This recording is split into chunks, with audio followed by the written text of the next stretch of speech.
서 기자님. 예.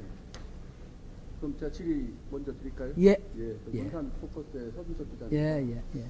어제 이제 뭐 아시다시피 예. 이제 전 의원께서 네네. 그 공천에 좀 반발을 해서 네네. 재심 요청을 하고 난 뒤에 받아들이지 않으면 또 무소속으로 출마의 의지를 좀 밝히셨고 예. 또 같이 또 경쟁하신 그 이창원 예. 오늘 그 SNS를 통해서 무소속 그 출마에 대한 그런 의견을 좀 밝혔는데 오늘 아침에 예. 지금 이제 미래통합당에 이제 공천을 받은 후보로서 네네. 어차피 다 끌어안고 가셔야 될 것 같은데 예. 그러한 뭐 보관이나 이런 네. 당의 단합 예. 그런 거에 대해서 생각하고 계신 거 있으면 한번 말씀해 주세요. 그래서 저도 걱정이 돼서요. 그제죠. 그제 새벽에 중앙당을 가서 최고위원님들을 한 두어 분 만나고 왔습니다.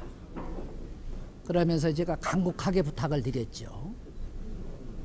이번 선거는 어떤 특정인의 국회 입성이 문제가 아니고 무너지는 대한민국을 바로잡자는데 보수 진영이 총직결되어 있지 않느냐. 그런 차원에서 더욱더 우리 논산은 중요하다. 왜 중요하냐. 조국 대변인 행동을 하나하나 보면은 이 논산서부터 조국 프레임으로 선거를 내가 치르려고 한다. 그리고 근래에 와갖고는 이 지역의 대표인데 명분은 만들면 된다. 이게 그 얘기를 할 수가 있습니까? 이 정치인 그러고 이 지역을 대표하는 사람 입에서 이런 사람이 상대 진영에 있다. 그래서 우리는 더욱더 논산서부터 차단을 시켜야 되기 때문에 조국 프레임으로 이번 총선을 준비할 거다. 고로 후보가 난립하면은 큰일입니다. 그래서 좀 제가 이제 그 이인재 의원님 그동안 지역을 위해서 훌륭한 일을 하려고 노력하셨고, 그 다음에 그분인들 왜 울분이 웃겠습니까? 그래서 저는 이렇게 봅니다. 제가 경선하는 과정에 다소 제 언행이라든가 품행에서 잘못한 점이 있다고 하면은 이해해 주십사 하고 제가 찾아뵀었어요. 그러니까 한 3일 전이죠. 그랬는데 이제 그때 심정은 이 의원님께서는 좀 지금 만날 심정이 아니다. 다음에 오면 좋겠다는 메시지를 복도에서 그 여비서지요. 여비서를 통해서 제가 듣고는 뒤돌아왔습니다. 그래서 첫째, 이인재 의원님의 지금 감정을 좀 누그러뜨리고 그런데 내가 이제 최선을 다하려고 합니다. 그러고 이게 정치라는 게 인생 쭉 줄기에서 그래야 많은 부분은 차지 않잖아요. 길어야 뭐 한 20, 30년 정치하고 누구고 또 이제 자연으로 또 이 논산이라는 이 고장을 등질 수는 없는 거 아닙니까? 그래서 정치 떠나면 또 고향 선후배로서 옛날 얘기하면서 덕담 나누면서 그렇게 또 지내는 게 정치입니다. 그래서 이제 저는 아무쪼록 이인재 의원님한테 좀 대한민국 좌파 정권의 종식 그런 차원에서 좀 결단을 내려주십소서.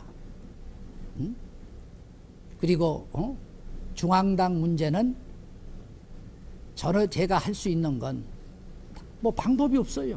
중앙당 제가 찾아가갖고도 좀 의원님을 좀 큰 차원에서 좀 선대위 공동 선대위원장이라든가 그런 데로 좀 모시고 또 총선이 끝나면 꼭 보궐선거가 있는 지역이 생기는 거 아닙니까?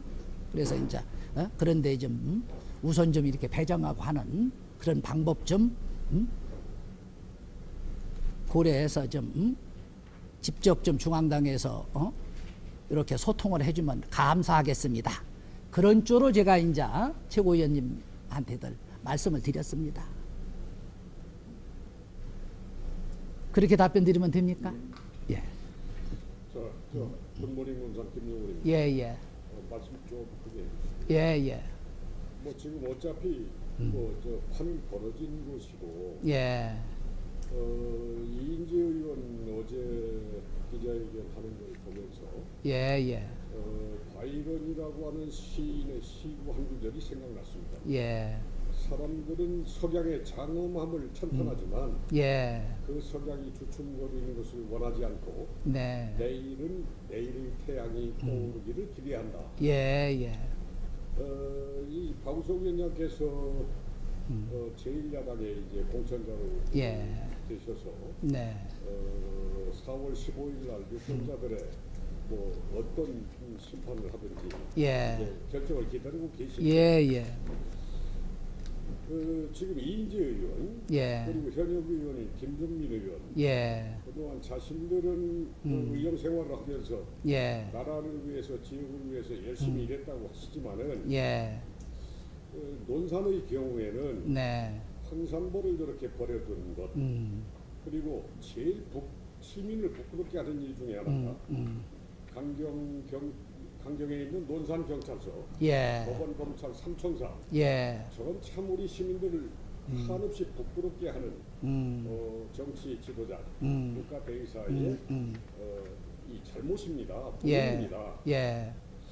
그 1차적으로 그런 문제들 또 뜻 있는 시민들이 얘기하기를 네. 이 논산이라고 하는 지명 문제에 대해서 왜 네. 버려두느냐. 네.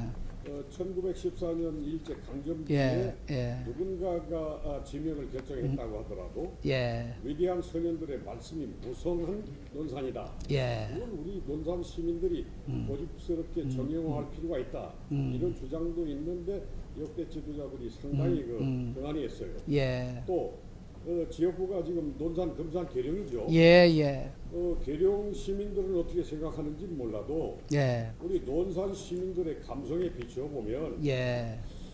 왜 3군부 사령부가 들어선다고 해서 계룡이라고 하는 것이 시로 선택될 필요가 있었는가. 그 논란이 지금도 계속되고 있습니다. 예. 그런데 당시 이 문제는 이 국책사업으로 결정된 것이 아니고 예. 국회에서 투표에서 결정이 된 것입니다.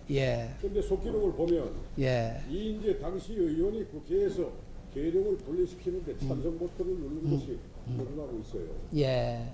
좀 가슴 아픈 일인데 만일 그때 논산이 계룡을 쌓아놔 가지고 논산시로 이렇게 참 그 계룡 3군부를 아우러서 나갈 수 있었다면 정말 논산 계룡은 대한민국의 아주 수범 도시가 이런 게 있어요. 우리 박오복께서 제가 지금 장황하게 말씀을 드렸지만 만난을 딛고 당선의 영광을 누린다면 이러한 문제들 어떤 의지로 해결해 갈 것입니까? 짤막하게 말씀해 주세요. 이인재 의원님 부분에 대해서는 저는 지금 바짓가랑이도 붙잡고 좀 애원해야 할 입장 아닙니까? 솔직한 입장에. 그래서 이인재 의원 문제에 대해서는 여기서 노코멘트 하겠습니다. 그러고는 저는 그럽니다. 이제 법원하고 경찰서 문제는 평소 때도 제가 했습니다. 여기 또 공약도 했고, 저는 공이 여기서 논산읍이다, 연무읍이다, 강경읍이다 해서 경찰서 갖고 논할 게 아니라 3개 읍이 공이 발전해야 된다. 근데 지금 현재 연무대는 거의 붙었습니다. 그래서 제가 결국은 여기 공약도 했지만 최원에서 강경 그 벌판을 그걸 나는 지구 단위에 의한 결국은 일부는 주거지역, 일부는 공업지역 해갖고 그쪽을 발전을 시켜야 된다고 봅니다. 그 다음에 충분히 그 가능성이 있습니다.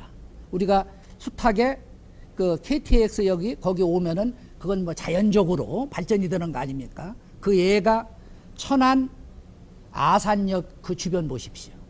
거기서 와서 오성역 보십시오. 얼마 안 됩니다. 10여 년 남짓합니다. 그런데 새로운 도시가 생긴 거 아닙니까?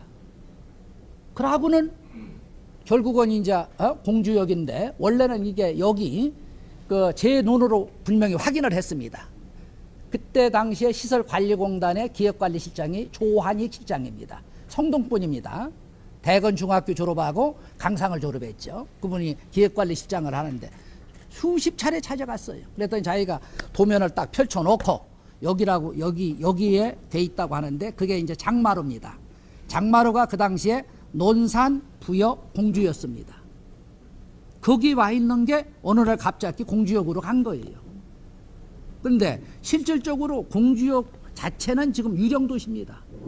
그 다음에 그러려면 사업을 하는 건설이라든가 사업자들이 가서 개발을 시키고 그래야 하는데 공주를 부여는 안 가는 이유가 문화재가 딱 나와버리면 개발을 할 수가 없습니다. 땅을 사야 소양이 없습니다. 그러니까 앞으로도 저는 공주역은 유명무실할 걸로 봅니다. 그럼 그 줄기에서 올 수 있는 곳이 우리 논산이거든요. 그러다가 그 역을 갖다가 여당에서 추진을 하다가 어느 날 갑자기 이해찬 대표가 세종시 역세에 온다고 하니까 그 앞에 가서 끽소리도 한마디 못하고 거기 가서 누구고 여당 사람들 이 지역을 대표하는 사람들이 거기 가서 얘기한 사람이 있으면 나와버렸죠. 보도 봤습니까? 안 봤죠? 그럼 정정당당하게 이해찬 대표한테 오성하고 세종시는 몇 킬로입니까? 이건 타당성이 없습니다. 교차역으로 하고 면회계획을 하고 육해공군이 있는 곳을 하려고 하면은 논산밖에 없습니다. 그 정당성을 얘기하는데 여당에서는 정당성을 얘기한 사람이 아무도 없었습니다. 제가 듣기로는 보도도 쭉 찾아봤는데 하나도 나온 게 없어요. 그래서 역 문제는 추후 정권이 바뀌어서 다시 논할 때 논하더라도 일단은 이 지역이 나는 지구 단위에 의한 그럼 이제 지구 단위를 해서 여기에서 이제 논산시에서 충남을 거쳐서 이제 국토부로 가면은 그 형질 변경이 가능합니다. 청원에 의해서. 그래서 이제 그렇게 해갖고 한다고 하면은 이쪽에 이제 4차 산업을 좀 유치를 하고 또 일부는 또 거기에 의한 우리가 이제 주거지역도 일부 들어갈 수 있고 전원주택단지요. 그 다음에 공업지역도 들어갈 수가 있고 그 다음에 이제 여러 가지 이제 그 형질 변경을 할 수가 있거든요. 그래야만이 논산이 줄어드는 인구도 해소가 되고 그 다음에 누가 뭐라게 해도 우리가 이제 국방대학교 유치한다고 저도 가서 데모하고 서울 가서 했지만 얼마나 고생했습니까? 근데 실질적으로 국방대학교 왔지만 논산에 이득되는 게 크지 않잖아요. 그 앞에 이제 하나로마트 하나 있습니다. 거기를 내가 들렸었어요. 그랬더니 간혹 그 가족들이 와서 장바구니 이렇게 사갖고 가는 게 그게 전부라 그 말이에요. 그래서 앞으로는 이 지역서 공장을 유치할 때 아니면 국방 관련 업체를 유치할 적에는 실질적으로 이 지역에 얼마나 유익한가, 그 다음에 부가가치성이 얼마나 늘어나나, 그걸 이제 면밀히 검토할 수 있는 그게 이제 필요합니다. 그래서 저는 요 부분도 지금은 뭐 이쪽에서 하고 있지만 만약에 지자체 단체장이 우리 하고 협의가 된다고 하면은 제가 공약을 내세운 부분도 우리가 용역 주면 됩니다. 그래서 만약에 이렇게 했을 때 예상 A축에 용역을 줘갖고 우리 논산에 얼마나 플러스가 될 건가, 그런 걸 면밀히 검토해갖고 요게 이루어진다고 하면은 저는 경찰서나 법원이나 그런 게 뭐 그거 다리 하나 넘어버리면 같아버리니까 그래요. 그다음에 강경분들도 그걸 원할 겁니다. 그러니까 우리가 이제 옛날에 미나리 딸이라고 했죠. 지금 다리 건넜죠. 그래서 그쪽이 발전이 돼야지. 강경이 면적이 상당히 좁아요. 아마 15개 읍면에서 강경 면적이 제일 좁을 겁니다. 그래서 좀 그 앞으로 좀 확산해갖고 강경도 살고 논산시 전체가 살 수 있는 4차 산업 단지로서 만들면은 이제 요런 부분은 제가 해소되리라고 봅니다.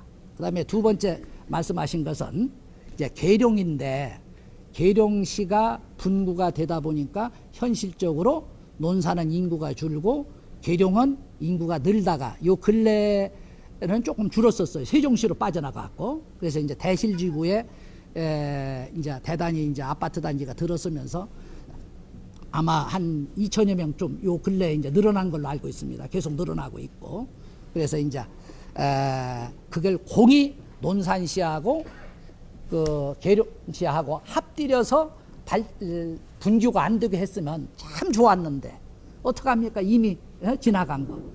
그래서 그 부분에 대해서는 서로 공존하면서 이제는 정해진 걸 뒤돌릴 수 없기 때문에 발전하기를 저는 바랄 뿐입니다. 다른 기자님들 발언을 하셔야 되기 때문에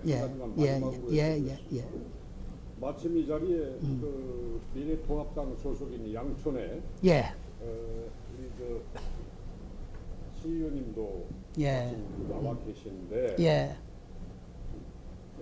지난해 그 꽃감 축제장에서 현역 의원인 김종민 의원이 그 개막식에서 그런 얘기를 했어요. 상주 꽃감이 외국으로 수출도 하고 아주 참 유명하다는데 알고 보니까 양촌 꽃감이 그리로 건너간다. 그래서 상주 사람들이 들고 일어나가지고 결국은 우리 지역 국민들이 선출한 국회의원이 사과문을 발표했어요. 공식 사과했어요. 시민을 부끄럽게 한 일입니다. 근데 더 중요한 거는 국가대의사, 지역 출신 국가대의사가 정작 제 시민들한테는 사과 한마디 하지 않았어요. 양촌 꽃감의 진면목, 그 실체, 앞으로의 기대 가능성을 전혀 알지 못한다는 것입니다. 이 문제 좀 말씀하시기가 민감한 부분이긴 하지만 시민을 모독했다. 저는 그렇게 단정하고 있는데 경쟁자로서 어떻게 생각하십니까? 저는 김재원 의원 지역이거든요. 그쪽이. 그래서 그분하고도 얘기를 한번 들었어요. 그런데 이제 국회의원의 언행치고는 품격이 없는 언행이죠. 그 다음에 일단 그 발언을 했을 때 미칠 수 있는 그 부분까지 생각을 했어야 하는데, 아니 우리가 양촌 꽃감을 우리는 중국으로 수출 못합니까? 우리도 수출할 수가 있잖아요. 그 얘기는 곧 논산시의 역할이 미비하다는 뜻과 같아요. 우리 논산시 역할 잘하고 있잖아요. 왜? 지금은 지자체에서 그 특산물을 갖다가 각국에 수출하려고 아주 PF팀 같은 게 있어갖고 얼마나 혈안돼 있습니까? 그 다음에 금산 같은 데만 해도 그 인삼 그 수출하고 팔로 개척 아니냐고 아주 팀들이 짜져 있습니다. 그런데 우리 논산시를 그건 논산시청에 있는 공무원들을 무시하는 행위지. 아니 상주 사람들은 중국에다 수출하는데 우리는 그 수출을 못 해갖고 상주에서 우리 걸 갖다가 저쪽으로 수출을 한다? 그건 정말 국회의원으로서 자기 언행의 파장을 예측하지 못한 품격 없는 언행이라고 생각합니다.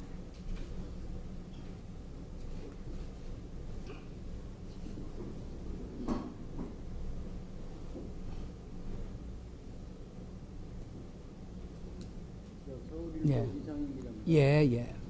혹시 첫 번째로 이인재 전 의원님께서 그동안 당적을 17번이나 지금 하셨는데 그동안 그 당적들을 하면서 유혹은 없었는지 그거 하나 하고요. 그동안 이제 후보님께서 정치를 하시면서 불미스러운 일이 있다든가 정치자금 모금을 하는데 어떤 게 있으셨는지.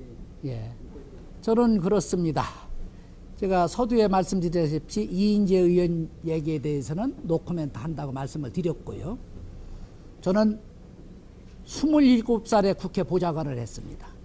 그때는 국회 보좌관이 한 명 있었어요. 11대 때. 여비서 하나, 운전수 하나, 셋이었었습니다. 그러니까 수행할라 상임위원회에서 질의하려면 밤새도록 가서 집에 가서 또 내가 모시는 분이 만족하든 안 하든 작성을 해서 드려야 될 거 아닙니까? 자료 찾아가고. 그래서 일찍 입법 활동에 대한 걸 공부를 철저하게 했습니다. 그리고 그 당시에 제가 모셨던 임덕규 의원님이 참 훌륭하신 분입니다. 지금도 하루에 어떤 때는 전화를 7번을 하셔. 그렇지만 옛날 모셨 진정으로 내가 다른 전화는 못 받아도 그분 전화는 꼭 받습니다. 그게 나는 오셨던 분에 대한 도리라고 나는 생각을 하고, 그 다음에 당적을 저는 옮겨본 적이 없습니다. 34살 때는 한겨레민주당으로 출마를 했습니다. 근데 그때는 선거법이 정당이 의석수를 차지를 못하면 자동 해산이 됐어요. 그래서 14, 15대 때는 제가 무소속으로 출마를 했습니다. 그리고 제가 이제 여기까지 오기까지 4번 출마에 3번 경선에 패했습니다. 그래서 16대 때는 이제 배유연이라는 중앙일보 정치부장인가 뭐 하던 친구 있잖아요.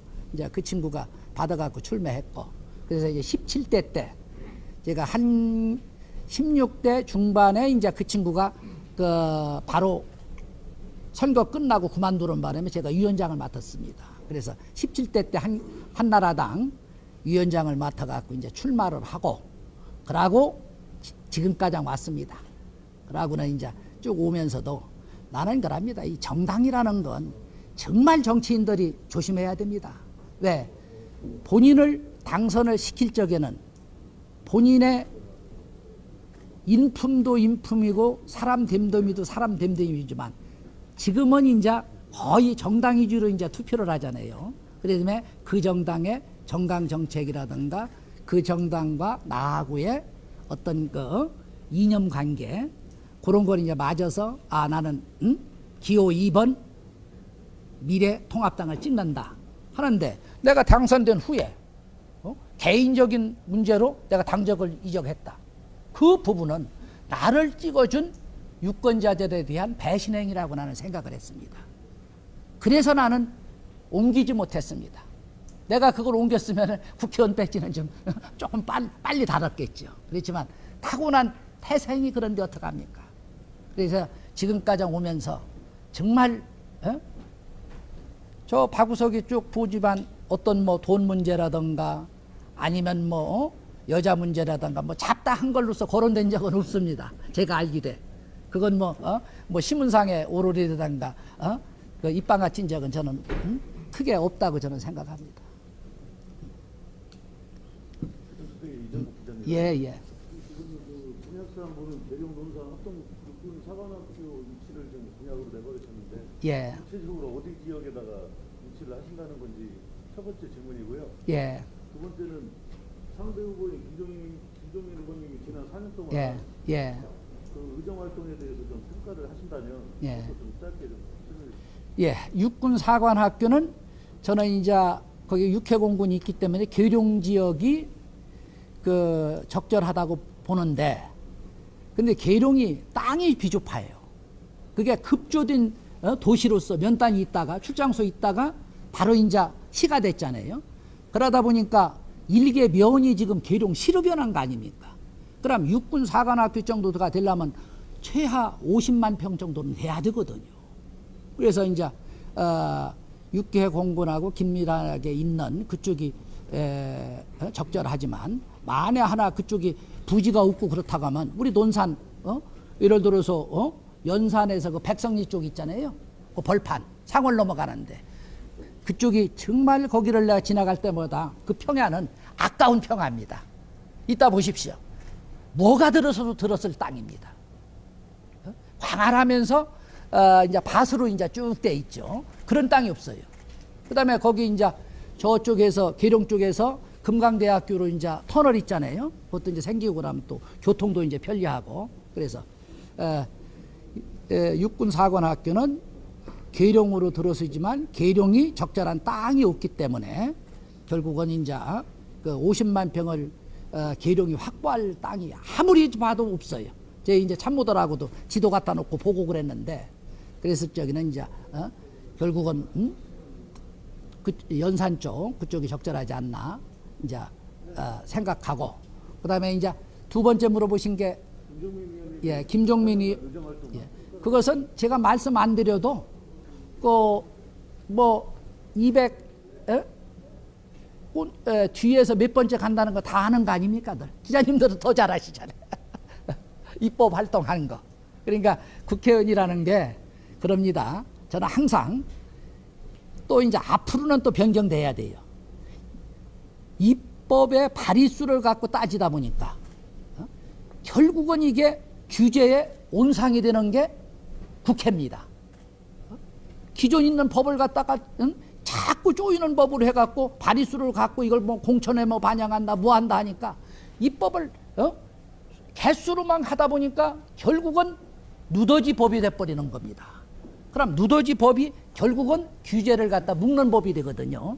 그래서 저는 국회의원 배지를 단다면 저희 미래통합당서부터 그 방법은 시정해야 됩니다. 합니다. 그러고는 그분께서는 입법보다는 자 저는 그래요. 조국 수호당이라고 이번 생겼죠. 조국 수호당에 출마하는 게 적절하지 않나 그렇게 생각합니다. 본인 뜻하고도 맞고, 그 다음에 거기서 왜 내가 조국 대변이라는 건 뭐 신문기도 기사, 내가 김종민 의원이라고 지칭을 안 했습니다. 선거법 문제이기 때문에 뭐 우리 기자님들이 뭐 더 잘 아시다시피. 그래서 이제 조국 프레임으로 저는 선거에 임할 겁니다. 그래서 저희 앞에도 이제 프랭카드를 묻혔거든요. 이제 조국 대변인 심판, 이건 논산금산 계룡이고, 우리 중앙당은 문재인 정권 심판으로 나갈 겁니다. 네이버스 송호진 기자입니다. 예. 지금 보니까 공개금 청년위원회라고 하면서 네네. 보수 분열의 부분에 대해서 많이 SNS상에 올라오더라고요. 예. 그러면 그 부분이 청년위원회라는 부분이 지금 활동을 실제로 하고 있는 그동안에는 실질적으로 제가 이제 조직을 점심 우리 박영자 의원님도 같이 가서 우리 현영 의원님도 같이 가서 12시에 먹기로 했습니다. 같이 가기로 했는데 저는 솔직한 심정에 지금 어떤 조직을 뭐 잘 아시잖아요. 내가 조직위원장이었습니다. 조직위원장. 당협위원장이 하는데 인수인계를 못 받아서. 그러니까 그분들은 아직도 전 위원장님 쪽에 있는 분들입니다. 나한테 넘어온 게 아니고. 이해가 가시죠? 저는 조직위원장을 하면서도 애롭게 했습니다. 왜? 이걸 이제 그 사구지구당으로 되고 새로운 위원장이 가면은 이제 모든 게 이제 인수인계가 돼야 되는 거 아니에요. 인수인계를 받들 못했어요.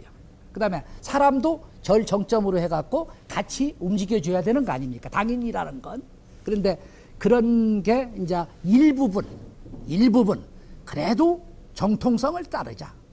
그래도 정당이라는 건 중앙당의 임명장을 받아온 사람으로서 함께 나가는 게 당인의 자세인데, 또 일부에 있던 분들은 그 전 위원장님하고 오랫동안 함께 하다 보니까 그쪽을 이제 떠나서 저한테 오신 분들이 그렇게 많지가 않았습니다. 정말 애롭게 이제 끌고 왔습니다. 예. 이인재 후보 쪽에 탈당 부분을 어떻게 기자회견을 하면 거기서 이렇게 저기를 하시더라고요. 보수 분열에 반대를 한다고. 저도 어저께 보고 받고 알았습니다. 그 부분이 지금 뭐 아시다시피 우리는 요 인원수였었어요. 요 인원수. 그분들한테 물어보세요. 그분들한테. 그렇지만 분명한 사실은 인터넷상에 보면은 우리 논산 사람 다 모여라 뭐 다들 아시잖아요. 가보면 젊은 층 20, 30대들이 보수층들이 생각이 많습니다. 보수층들이.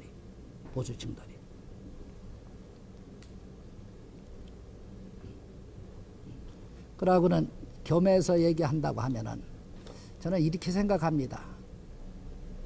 이제 이 지역을 대변해서 국회에 가려고 하면은 정치인은 첫째 당당해야 됩니다. 그 당당함이라는 건 어디서 나옵니까? 자기가 정치에 입문해서 걸어온 길이 흠결이 없어야 됩니다. 흠결이 없어야 당당합니다. 누구한테도 떳떳하게 얘기할 수가 있고. 그래서 저는 항상 정치인은 추후에 그 지역의 유권자로부터 평가를 받기 마련 아닙니까? 우리 논산도 역대 의원님들을 보면 저 의원님 쪽에는 다소 문제는 있었지만 참 지역 위에서 열심히 일했어. 그런 의원님들도 있고 저분은 소리만 요란했지 내용은 없고 자기만을 위해서 그동안 정치했어. 그런 얘기들이 나오는 거 아닙니까? 그래서 저는 제가 항상 조심했던 게 흠결 없이 정치를 하자. 그게 아주 그게 결백증처럼 아주 제 몸에 배어 있습니다. 그래서 흠결 없는 정치인으로서 떳떳하게 당당하게 할 얘기하고, 그 다음에 첫째는 대한민국입니다. 두 번째가 우리 지역구입니다. 대한민국 안에 논산금산 계룡도 있는 거 아닙니까? 국가를 생각하는 충정, 그게 먼저고, 두 번째 내 지역. 이래서 국가에 반하는 우리 지역 사람들이 원하면 지역 사람들을 설득시켜야지 어떡합니까? 이건 대한민국이 먼저기 때문에 우리가 너무 냄비 현상으로 해갖고 우리 쪽만 이게 챙겨서는 안 됩니다 하고 설득시켜야죠. 그러면 당장은 나를 등지겠지만 시간이 가면은 내 얘기가 옳았다는 게 익힐 수 있는 그러한 정치인, 당장 급급해갖고 넘어가는 정치인보다는 그런 사람이 되고 싶은 게 제가 솔직한 심정입니다. 34살에 출마해갖고 27살에 국회의원보좌관 해갖고 4번의 국회의원 출마, 3번의 경선 탈락, 여기까지 오면서 참 제가 가장 뼈아프게 생각하는 것, 지금까지 내가 우리 집사람을 못 데리고 오는 게 번번이 어떡합니까? 한 푼이라도 벌어야 하니까 서울을 가야죠. 가다 보면은 뒤에 이제 우리 애들 태워가고 옆에 이제 우리 집사람 태우고 운전하고 가면은 집사람이 이제 찌걱찌걱 울어요. 그럼 애들 따라서 웁니다. 그럼 나는 이제 화가 나니까 소리 지르기 말할 아닙니까? 서울 갈 때까지. 그걸 갖다가 이걸 뭐 그냥 계속 보여주니까 이거 사람이 할 짓이 아니야. 그래서 이번은 확실할 때 당신 내려와라. 내 사람 도리가 아니다. 그래서 이제 내려올 겁니다. 그러고 나는 일찍 여기 놀매타운 그 일동 1205호에 와서 거기서 지금 생활하고 있습니다. 그러고는 나는 항상 제일 행복한 사람은 노후에 자기 고장에서 집 하나 짓고 옛 중마고도를 하고 막걸리 한 잔 먹으면서 옛날 얘기하면서 하는 사람들이 제일 행복한 사람으로 보입니다. 그러면 질문 안 계시죠? 마지막으로 한 가지. 오랜 기간 정치 생활 하셨는데 지금까지 정치 생활 하시면서 가장 존경하는 정치인 한 분하고 그 이유 그거 한 말씀 해주시고 마무리할게요. 저는 이제 한 분보다는 두 분을 얘기하고 싶어요. 한 분은 김대중 대통령, 그분의 큰 정치. 그 양반은 상대편도 껴안은 거 아닙니까? 김중건 그 양반이 저쪽 분 아니었어요, 그 당시에. 자기 비서실장으로 썼잖아요. 이종찬 씨. 그런 분 저쪽 사람이에요. 포용해야 되잖아요. 왜? 그분은 그 큰 정치가 뭡니까? 왜?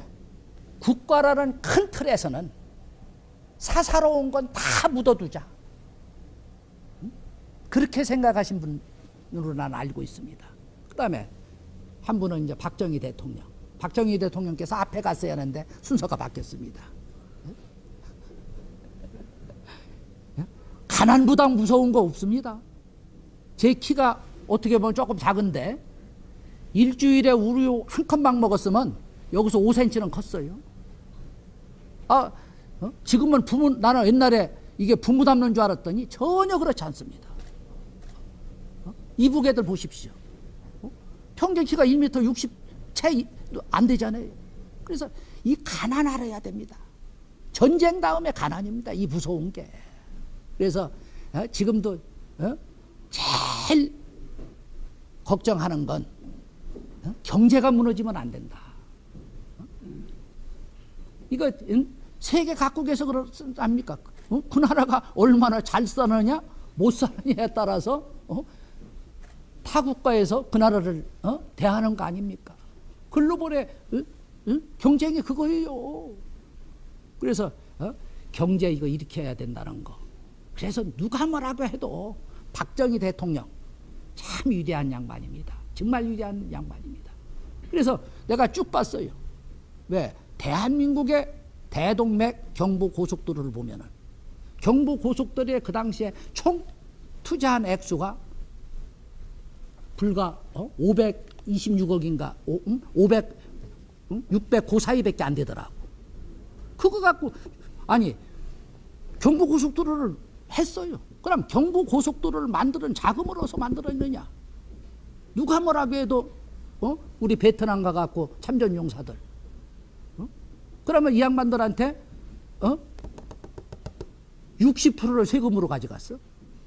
그러다가 좀 했더니 자기들이 가져간 돈은 10%밖에 안 된다고 하더라고. 소득의 간호사들 이분들 존경해야 됩니다.